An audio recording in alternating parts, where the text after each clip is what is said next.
दोस्तों नमस्कार।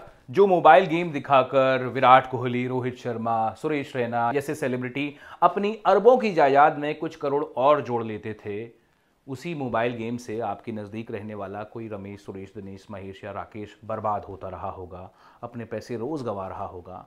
अब वैसे खेल शायद बंद हो जाएंगे, बहुत देर से ही सही, लेकिन भारत सरकार ऑनलाइन स्पोर्ट्स और बैटिंग गेम्स को रेगुलेट करने के लिए नया कानून लेकर आई है, प्रमोशन एंड रेगुलेशन और ऑनलाइन गेमिंग बिल 2025। सरकार इस बिल के जरिए कहती है कि देश में ऑनलाइन गेमिंग को वो नियंत्रित और नियमित करना चाहती है। सरकार के मुताबिक बिल ई स्पोर्ट्स और सुरक्षित सोशल और एजुकेशनल गेम्स को बढ़ावा देता है, लेकिन उन गेम्स पर रोक लगाता है जिनमें असली पैसा दांव पर लगता है या सट्टेबाजी जैसी गतिविधियां शामिल होती हैं। इसके लिए राष्ट्रीय स्तर पर एक ऑनलाइन गेमिंग अथॉरिटी स्थापित करने का एक प्रस्ताव है, जो यह तय करेगी अथॉरिटी की कौन सा गेम मनी गेम है और शिकायतों का निपटारा कैसे करना है। नए कानून में यदि कोई व्यक्ति या कंपनी पैसे वाले गेम्स को प्रमोट करता है या उपलब्ध कराता है तो उसे 3 साल तक की जेल और 1 करोड़ रुपए तक का जुर्माना हो सकता है। ऐसे गेम्स का विज्ञापन यानी इन्हें एंडोर्स करने वाले लोगों पर 2 साल तक की जेल या 50 लाख रुपए तक का जुर्माना लगाया जा सकता है। इसके ऊपर भी प्रावधान है।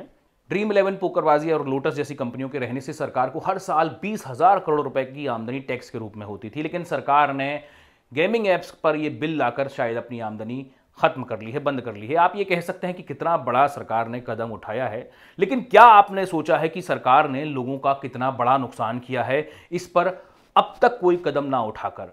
जो जुआ खेलना पहले इस देश में शर्म की बात थी, अपराध माना जाता था, अब उसे हमारी भारतीय क्रिकेट टीम प्रमोट करती रही है। सबसे ज्यादा लोकप्रिय खिलाड़ी प्रमोट करते रहे हैं। हर मैदान, हर जर्सी पर इन्हीं के विज्ञापन थे, इन्हीं के एंडोर्समेंट थे।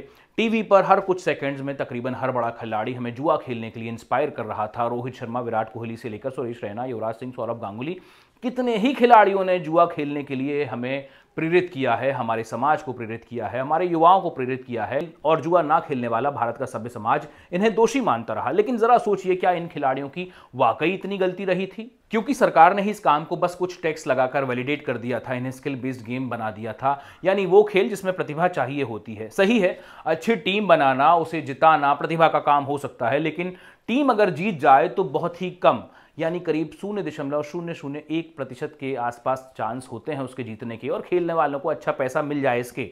लेकिन हारने के चांस 90-99% होते हैं। ये मुझे खेलने वालों ने ही बताया था। कई लोगों ने अपनी जिंदगी की एक बड़ी कमाई इसी काम में लगा दी, वे तो बर्बाद हो गए, लेकिन भारत में गेमिंग इंडस्ट्री लाखों करोड़ तक पहुंच चुकी है।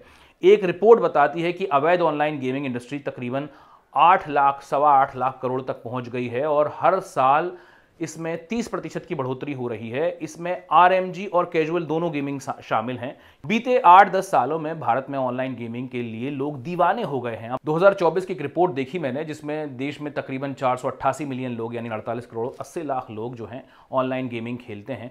इनमें कैजुअल गेमिंग भी होती है और आरएमजी यानी रियल मनी बेस्ड गेम्स भी होते हैं। लेकिन सोचकर देखिए कि 140 करोड़ लोगों के देश में 20 करोड़ लोग ऐसे हैं जो ऑनलाइन जुआ खेलते हैं, ऑफलाइन पता नहीं कितने खेल रहे होंगे। तो वही सरकार अब इन खेलों पर प्रतिबंध लगाने और इन्हें रेगुलेट करने की बात कर रही है। प्रतिबंध उन खेलों पर लगाया जाएगा जिनमें बैटिंग होती है, वही आरएमजी, और प्रमोट उन खेलों को किया जाएगा जिनमें स्पोर्ट्स को प्रमोट किया जाता है, जो कि अच्छी बात है।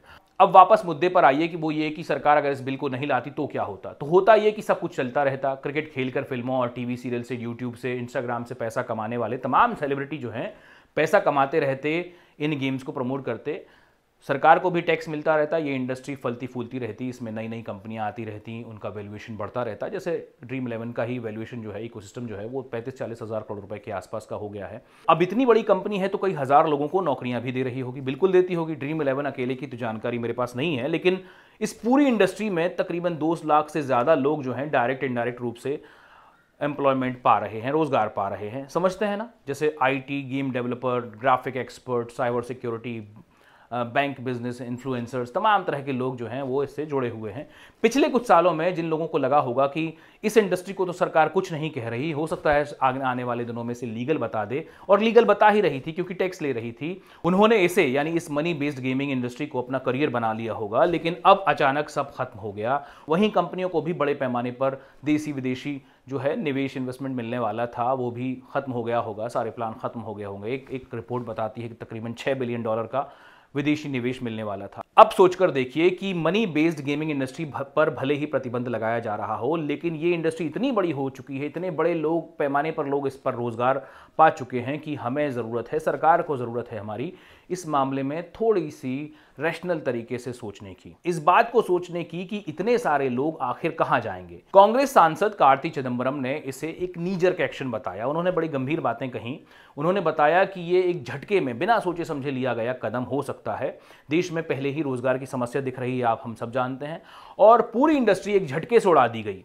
ये देखने में सही नहीं लगता, लेकिन क्या यह हो सकता था? ऐसी कोशिशें हो सकती थी कि सरकार इस इंडस्ट्री को धीरे धीरे बदलती, पहले 10% से शुरुआत करती, फिर आगे बढ़ती जाती और कुछ समय देकर लोगों को इसके प्रति जागरूक करती। हर बार प्रतिबंध के कानून बनाने से अच्छा है कि लोगों के भीतर समझ पैदा की जाए। सरकार को ऐसा इसलिए करना चाहिए था क्योंकि उसकी ही देरी से ये सब बढ़ा है, ये पूरा इकोसिस्टम बढ़ा है। सोचकर देखिए, क्या सरकार को नहीं पता था कि ये क्या हो रहा है? बीसीसीआई से क्रिकेट टीम की स्पॉन्सरशिप कौन ले रहा है, इस खेल में कैसे पैसा बन रहा है, कैसे लोगों के पैसे डूब रहा है, कितनी सारी रिपोर्ट्स आ रही थी, सरकार को सब पता था। मैं पर्सनली आपको बताऊं तो मुझे ऑनलाइन पैसे कमाने वाले खेल खेलना नहीं आता। हालांकि मैंने ट्राई किया है, लेकिन मुझे नहीं आता। पैसे नहीं डूबे, मैं बच गया, लेकिन कई लोग हैं जानने वाले जिन्होंने इससे बड़ा पैसा कमाया, और बहुत सारे लोग हैं जिन्होंने पूरा पैसा गंवा दिया या ढेर सारा पैसा गंवा दिया। अब ऑनलाइन गेमिंग करवाने वाले कुछ तो बड़े नामचीन प्लेटफॉर्म हैं जो क्रिकेट पर, पोकर पर चलते हैं, लेकिन सरकारी रवैया ऐसा रहा है कि लोगों ने घर बैठे गेम बना लिए और उन्हें व्हाट्सएप और टेलीग्राम की लिंक भेजकर प्रमोट किया, डाउनलोड करवाया। हवाई जहाज उड़ाने, कार चलाने, पतंग उड़ाने और पता नहीं कौन कौन से तरह के खेल हैं जिन पर 10 रुपये लगाओ तो जितनी देर तक हवाई जहाज या पतंग उड़ेगी या कार चलेगी उतना गुना पैसा बढ़ता जाएगा, और वैसे ही नुकसान भी होगा। ये सब बनता रहा हमारी आंखों के सामने। लोगों ने इससे पैसे भी कमाए और लोग इससे बर्बाद भी हुए। लेकिन बर्बादी की कहानियां कहां आती हैं? ड्रीम 11 जैसी कंपनियों से विज्ञापन पाने वाले न्यूज़ मीडिया ने, अखबार ने इस तरह के खेलों को बहुत प्रमोट किया। करोड़ों लोगों में से एक आध ने जब करोड़ रुपए जीत लिए तो उसकी कहानी खूब दिखाई गई, लेकिन जो करोड़ों लोग अपने पैसे हार बैठे, गंवा बैठे, उनकी कहानियां कहीं नजर नहीं आई। तो वही बात जो मोबाइल गेम दिखाकर विराट कोहली, रोहित शर्मा, सुरेश रैना या मनोज वाजपेयी जैसे सेलिब्रिटी ने अपने अरबों की जायदाद में कुछ और करोड़ों जोड़ लिए, और आपके नज़दीक रहने वाले किसी रमेश, सुरेश, दिनेश, महेश या राकेश बर्बाद होते रहे, अब वो खेल बंद होगा। शायद इसीलिए क्योंकि अगर इतने बड़े पैमाने पर नौकरियां जाएंगी, इकोनॉमी बिखरेगी, तो लोग कई और तरह के उपाय निकालेंगे। और भी परेशान करने वाले और भी बड़े स्कैम हो सकते हैं। ऐसा होता रहा है पहले भी। सरकार बैटिंग ऐप्स को रेगुलेट कर सकती थी। दुनिया में कई देशों में रिस्पॉन्सिबल गेमिंग और बैटिंग गेमिंग तक होती है। इसे जुए की तरह पोषित किया गया भारत में, लेकिन अगर जिम्मेदारी से ये काम किया जाता तो भारत को इस मोड़ से जहां हम खड़े हुए हैं अभी, वहां से एक रिस्पॉन्सिबल गेमिंग हब बनाने की ओर कदम बढ़ाए जा सकते थे, ले जाया जा सकता था, और अब भी ले जाया जा सकता है। तो क्यों ना इस बात पर आवाज़ उठाई जाए। आप इस बारे में क्या सोचते हैं, ज़रूर बताइएगा। अगर ये वीडियो अच्छा लगा हो तो लाइक और शेयर कीजिएगा, मेरा चैनल सब्सक्राइब कीजिएगा। मेरा नाम आदित्य है।